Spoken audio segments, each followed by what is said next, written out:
এই যে শাহ সাহেবের, এই যে দেখেন গম্বুজ রোজা। চেয়ারম্যান সাহেব আইসা বলতেছে দোকানপাট চলবে না, এগুলি চলবে, কিন্তু মোমবাতি আগরবাতির দোকানগুলি এই তো এরা খাদেমরা কিছু বিক্রি করে। তাও গত রবিবারের থেকে যখন সেনাবাহিনী উঠাই দিল, তো এরা সবাই উঠে গেছেন গা, কিন্তু মিলাদ মাহফিল কে নিয়ে চলতেছে। এ এলো হিসাব।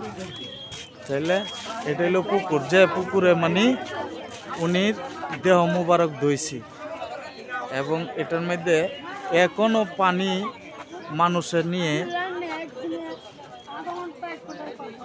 ব্যাধির জন্য অনেকেই খাইতেছে।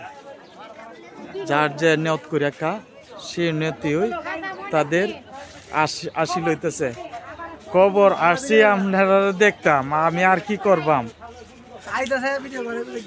কেডা যে আসুক ভিডিও করা সেদিন তো বাইরে এতে গেছে, ঢাকাও বাইরে আছে, আরো বাইরে আইব, কিন্তু শাহ সাহেবরা যারা দিছে, হ্যাঁ অত্যাচার, তাদেরও মনে করো যেডি হইতেছে।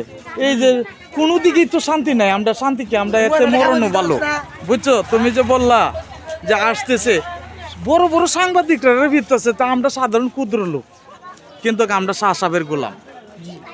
এই লই সাহেব খাজা সৃষ্টি আল সাহাবির দরবার থেকে আসছি, যাই যেটি বলুক, শাহ সাহেবের এনে আছে আমার নিজ বাউন্ডারি শাহ শামসুদ্দিন আল বুখারী, এন মারা গেল আমার অসুবিধা নাই, এক কেন গাতা হইল তৈব নাকি ভুল কইছি?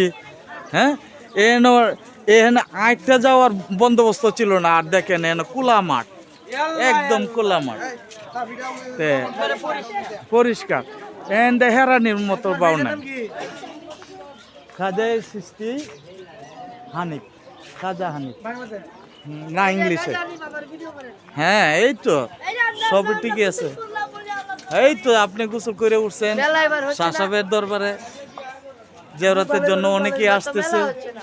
মেলা হচ্ছে না, মেলা তো এই আইনে দিতে পারতেছে না, কেন ইলেকশন এনে কেন্দ্র, এই বলে আমরা এই বছর পারতেছি না, এই জন্য দুঃখ নেওয়ারও আমাদের কিছু নাই। কেরে যে দেশে সরকারের দেশে, তাই এই দেশে সরকারের কত অপমান লাগে, বর্তমানে কোনো সরকারই নাই হিসাবে আমরা বুঝতেছি। ঢাকাও অনেক কিছু হইতেছে, এই যে ছোটবেলা থেকে দেখতাছি, আসছি আইতাছি, আমি এনে থাকতাম এনে নাই নাকি, এরকম তো ব্যাপারটা। এই তো যাক, তোমাদের কাছে থেকে আমি আসসালামু আলাইকুম।